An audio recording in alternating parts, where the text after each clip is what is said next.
L'autre radio, 101.7 à Laval, 107.9 à Château-Gontier.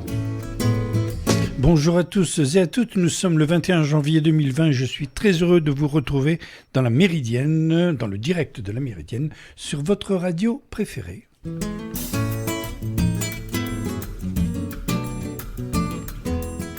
autrement dit, autrement dit. Avec Bernard Laurent. Au sommaire aujourd'hui, nous aurons dans quelques minutes Nicole Bedouet, la responsable de la programmation cinématographique à l'entracte de Sablé-sur-Sarthe à propos du film Proxima. Nicole Bedouet, êtes-vous là ? Je suis là, bonjour. Vous m'entendez bien ? Je vous entends parfaitement. Oh, c'est impeccable. J'affirme aux auditeurs qu'aujourd'hui, je dépasse les limites puisque j'assure moi-même la technique au téléphone. C'est extraordinaire et ça a l'air de fonctionner. Bien, Nicole Bedouet, vous êtes responsable de la programmation cinématographique à l'entracte de Sablé-sur-Sarthe et aujourd'hui, vous nous parlez de Proxima. Proxima, c'est un film qui sera projeté quand ? Alors, Proxima sera projeté demain, mercredi 22 janvier à 20h30 pour une seule séance, une séance unique. Un film qui est sorti il y a quelque temps déjà, il est sorti fin novembre. Oui. Un film d'Alice Winocourt, une jeune réalisatrice qui a déjà eu quelques très beaux projets, Augustine, Maryland, enfin voilà, avec toujours des façons de filmer au plus près de l'humain.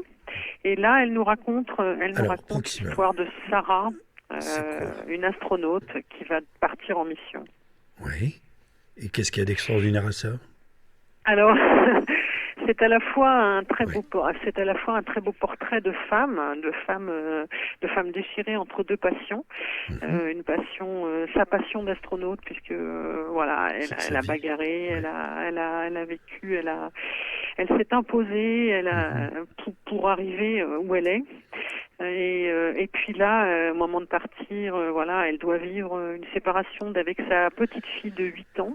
D'accord. Et on vit tout ce moment, ce déchirement, ce moment, toutes ces semaines qui précèdent cette séparation, et face à une petite fille qui est aussi c'est Lee Boulan là, qui est une petite comédienne, c'est son premier rôle à l'écran, et qui évidemment est partagée entre l'admiration pour sa mère et la peur de la perdre quelque part, puisqu'elle va la quitter pour un an. On n'a pas donné le nom de l'actrice qui joue le rôle de l'astronaute. Alors l'actrice Eva Green, donc qui porte vraiment le film, qui a aussi pour ce film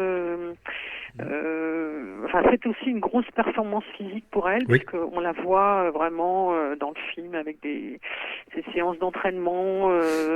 Il y a vraiment, c'est pas un documentaire sur ce.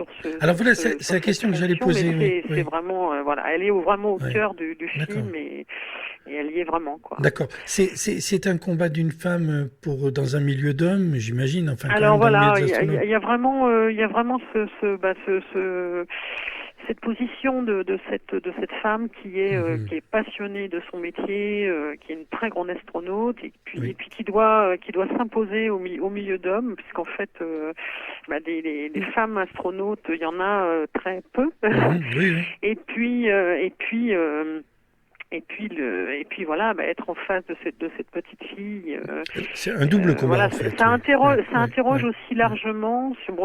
C'est sûrement un film féministe aussi fait par une femme, mais qui interroge beaucoup au-delà d'un certain adieu au monde et d'une façon d'y vivre. Alors le jeu est très juste. Il y a un rythme lent, mais qui vraiment appuie l'émotion. Il y a une très très belle relation mère-fille, avec aussi le papa qui est là, puisqu'en fait c'est aussi cette séparation, mais qui va aller vers une vie pour cette petite fille, vers d'autres choses, vers d'autres rencontres. D'habitude, un beau portrait intense. Ce sont les enfants qui partent là, mais là c'est la maman qui part. Donc, là, c'est la maman quand même, qui doit aller vivre sa vie. Alors c'est un film qui est aussi très riche, qui est très documenté aussi sur le monde des astrophysiciens. Il est parrainé d'ailleurs par Thomas Pesquet qui apparaît légèrement à l'écran dans le film. Et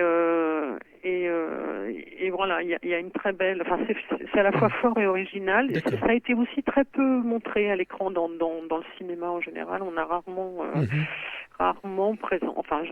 eu un film sur ce sujet. Et puis on n'est pas trop assommé par les effets spéciaux, j'espère. Eh bien, il y a pas toutes les scènes. Il y a eu aucune scène de tournée en studio en fait. Toutes les scènes ont été réellement tournées dans les studios d'entraînement, dans les lieux où les choses se font. Enfin, il y a plein d'exercices d'entraînement aussi auxquels les astronautes sont soumis. Les scènes ont été filmées de façon très réaliste. Mais à Cologne notamment, il y a des moments où on parle anglais, on parle allemand, on parle français dans le film, et on est ça a été réellement tourné à l'Agence spatiale européenne et donc il y a aussi une découverte d'un milieu, d'un lieu et de ce qu'on impose aussi aux femmes pour accéder arriver à cette position-là. Donc c'est à la fois très documenté, mais c'est aussi un très beau film d'émotion évidemment, avec ce lien, cette vie, cette histoire relation mère-fille. Bon. Alors donc voilà, vous nous avez absolument persuadé d'aller voir Proxima. Proxima, c'est donc ça passe qu'une fois. Ça passe qu'une fois, donc il ne faudra pas le louper. À Sablé-sur-Sarthe, c'est donc demain soir à l'Entracte. Proxima. Voilà, tout à fait. Avec un film de Dalice Winocourt avec Eva Green et Zélie Boulan. Et Matt Dillon quand même à l'affiche. Et Matt Dillon. Cette petite comédienne, Zélie Boulan-Lemel, qui fait son premier rôle à l'écran. Voilà, un beau moment de cinéma. Merci infiniment Nicole Bedouet, je vous souhaite tout le meilleur et puis on se retrouve la semaine prochaine. Tout à fait. Merci même heure, à même vous, adresse. Bernard. Allez, bonne journée. Au revoir. Au revoir. Ciao.